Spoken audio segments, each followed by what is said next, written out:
ఇప్పుడు ప్రతి వారికి కావాల్సింది లక్షణాలు కాదు, ఇది కాదు, స్ట్రెస్ నుంచి తప్పించుకోవాలి. అది ఆస్తికత్వం, నాస్తికత్వం, హేతువాదం, విజ్ఞానవాదం, బతికర్మ జ్ఞాన యోగాలు ఈ ప్రసక్తులు తెచ్చినా తాగుపోయినాయి. వీటి వల్ల అవద్దు. ఎందుకు ప్రయత్నం చేస్తున్నాం, మూలాలు వెతుకుతున్నాం. కానీ నీ దేహాన్ని మూలాన్ని వెతుకుతావా, అణువులు మూలాన్ని వెతుకుతావా, నిద్ర మూలాన్ని వెతుకుతావా, స్వప్నం మూలాన్ని వెతుకుతావా? ఆ మూలాన్ని వెతకలేవాడు ఎవరు? తాను. అనుభవం ఉందాన్ని వెతికితే ప్రయోజనం. అనుభవం ఉంది, ఉన్నట్టుగానే ఉంది. అట్లా ఉండుట అలాగే ఉన్నదాన్ని గ్రహించి స్వామి నిర్గుణ చైతన్య సరళంగా, స్వచ్ఛంగా, తిన్నగా, సూటిగా అవగతం చేస్తున్నాడు. ఏ విధంగా?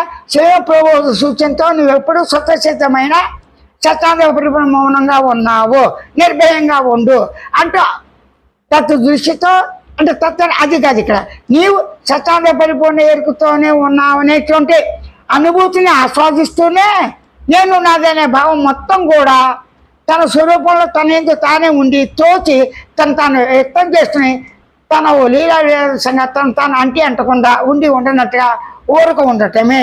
ఇక్కడ ఏంటి? గమనించేవాడు సుఖదుఖాలు ఎన్ని గమనించినా గమనించేవాడిగా స్వయం గమనికలో స్వయం సూత్రం ఈ ఆంధ్ర స్వరూపాన్ని సహజంగా ఉన్నట్టుగా తెలుసుకోవటానికి ఈ గమనించిన పదార్థాలు కానీ, గమనించిన సుఖం, దుఃఖం, మంచి చెడు, సత్యాన్ని అసత్యాన్ని ఇవేవి ప్రతిబంధం కాదని మాత్రమే నిర్గుణ చైతన్యం చెప్పదలిచాడు.